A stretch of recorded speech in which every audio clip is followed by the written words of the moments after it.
부동산 시장은 다른 재테크 시장과 달리 최대 장점이 뭐냐? 안전하다야. 안전하다. 그리고 가격이 오른다, 내린다. 이 자체가 80에서 90%는 정해졌다.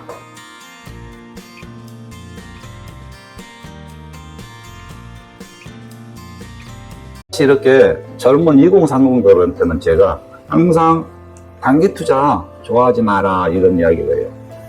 단기 투자 좋아하다 보면은 지출 소비 능력 자체는 본인이 몸에서 커지면서 몸에 배어져 갑니다. 소비가 늘어난다는 뜻이에요. 근데 중장기 투자를 하잖아요. 그러면 소비가 줄어듭니다. 뭐 대출 조금이라도 받게 되면은 소비할 게 줄어들잖아요. 자연적으로. 그게 몸에 배어요. 그런데 그 기간이 지나고 나면은 목돈 자체는 이 단기 투자할 때 비해서 5배 이상으로 목돈이 커져요. 지금 50대, 60대 분들한테도 저는 갭 투자를 권장을 안 하는 편이에요. 왜 그러냐? 지금 우리나라 연령대를 보면은요. 지금 70대 같은 경우에는 청년이거든. 활동 어마어마하게 하잖아요. 70대가 노인이 아니야. 근데 우리나라 노인 비율이 몇 프로예요? 노인 비율 자체가 30%거든요. 노인 비율이 30%인데 인구 대비해서 그럼 노인 비율 자체가 60이 넘으면 다 노인인데. 근데 지금 트럼프가 몇 살인지 알아요? 70대 대통령 오고 있잖아. 근데 어때? 얼마나 건강해? 70대가 세계를 주무르고 있잖아요. 그래서 70대 자체는요, 지금 청년급이에요, 사실은, 보면. 한참 이러고 있단 말이에요. 그래서 70대들 자체도, 자기가 건강하다라고 하면은 저는 단기 자체보다 중기 투자를 권장을 해줘요. 왜 그러냐? 70대에서 중기 투자할 수 있는 충분한 기간이 있고, 충분히 건강하고 그 이상 건강하게 살 수가 있거든요. 내가 기본 70대 갖고 있는 자산 자체가 투자 그 한 번 자체로 한 번 딱 70대 한 번만 잘해도요, 내 생명 연장 자체가 5년, 10년이 연장돼요. 이게 나이가 들수록요, 심리적인 부분도 많고, 여러 가지 원인이 있겠지만은, 나이가 들수록 누가 오래 살아요? 돈 많은 사람들이 더 오래 살아요. 세상은 돈 많은 사람이 더 오래 삽니다. 서민들이 더 일찍 죽어. 그래서 도전 의식을 가지라는 게 아니라 정해진 대로 움직이면 된다, 야. 이 부동산 시장은 다른 재테크 시장과 달리 이 부동산 시장의 최대 장점이 뭐냐? 안전하다야. 안전하다. 그리고 가격이 오른다, 내린다. 이 자체가 80에서 90%는 정해졌다. 아까 그랬잖아요. 이슈들이 다 있어요. 이슈들이 똑같이 거기서 도토리 키재기로 1, 2, 3, 4, 5, 6, 7까지 다 있단 말이에요.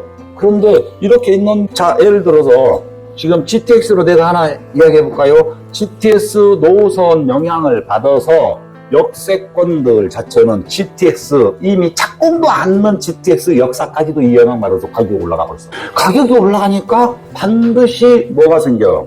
너무 과하게 올라간 지역은 거품이 형성이 돼서 이미 거품만큼 조정이 됐어. 대표적으로 인도건 사거리 같은 경우도 역세권도. 그런데 이렇게 있는데도 불구하고 아직 가격으로 반영이 안 된 지역이 있어. 반영이 됐는데 이게 다른 지역에 비해서 우리는 왜 이렇게 안 올라가? 이런 지역들이 있어요. 그럼 이런 지역은 후발주자인데 반드시 역할을 할 수 있는 때가 온다니까요. 때가. 안 온 지역들은. 투자는 내가 자산을 늘리려고 하는 투자 자체는 이걸 때를 보고 이 때 이전에 투자를 하는 거예요. 그러다 보면은 내가 투자해놓고 1, 2년은 강간무소식일 수도 있어. 근데 때가 오잖아요. 그러면은 어제하고 오늘 자체는 완전히 딴 세상이 돼버려요. 저세 올라가는 게 아니고 따라가려고 50%씩 막 일주일에 50%씩 올라가 버려요.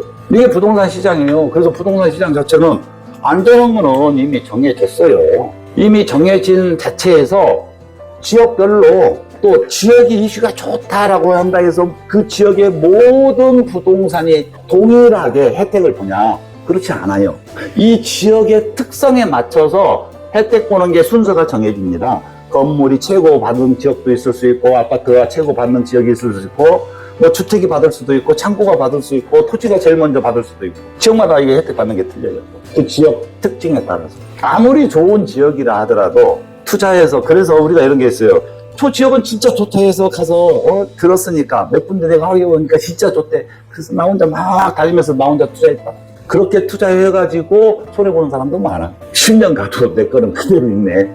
이런 사람도 있어요. 그런데 똑같은 지역인데 어떤 사람은 같은 시기에 어떤 걸 투자했는데 10년 후에는 5배, 10배가 올라갔어. 누구는 그 자리에서 맴돌고 있는데. 이게 부동산 시장 특징이에요, 보면.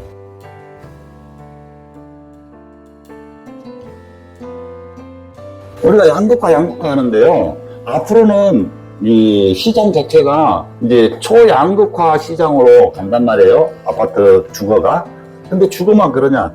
건물, 토지, 할 거 없이 모든 시장 자체가 초양극화가 됩니다. 10년쯤 지나면은 그 양극화 시장 폭 자체가 굉장히 커요. 지금보다도 훨씬 커집니다. 토지 시장까지 다 해서. 그럴 수밖에 없어요. 왜 그러냐? 왜? 가장 대표적인 것들은요, 시대 변화예요. 이 시대 변화가 모든 것을 바꾼단 말이에요. 1차적으로는. 우리 시대적인 생활 자체가 변합니다. 왜 시대적으로 왜 변하냐? 시대적으로 제일 먼저 변화가 오는 게 뭐예요? 산업. 산업에서 로봇, 인공지능 이런 것들, 컴퓨터링 이런 것들이 다 바뀌어요. 그러면 5년, 10년 후에는 엄청난 바뀌어요. 여기에 의학까지 다 포함해서. 이런 시대로 바뀌어요. 세상이. 이런 시대로 바뀌면서 우리 모든 생활산업도 바뀌고 이런 시대면서 동시에 지금 현재 진행형인데 고소득자 증가가 급증가 퍼센트가 생겨요. 고소득자들이 과거에 비해서 굉장히 많아져요. 아니 여러분들이 생각해봐요. 무슨 아파트가 50억, 100억 이런 단어 들은 지가 얼마나 됐어요. 근데 앞으로는요 아무렇지도 않게 이제 그 이야기를 해요. 그 정도 아파트가 재건축이 된다. 펜스하우스 가격은 얼마나 될까? 300억도 수요자 있습니다. 한남 나이는 국가지 것이 100억이 넘는데 한남 나이는 뭐가 되는데? 별거 하나도 없어요. 고층도 아니에요. 근데 100억이 넘어. 근데 가고 싶은 날이 많아. 이렇게 세상이 바뀌어요.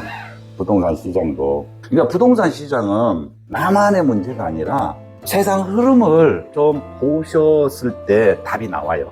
세상 흐름하고 부동산 시장하고 절대 따로 가지는 않거든. 같이 묶어서 가지.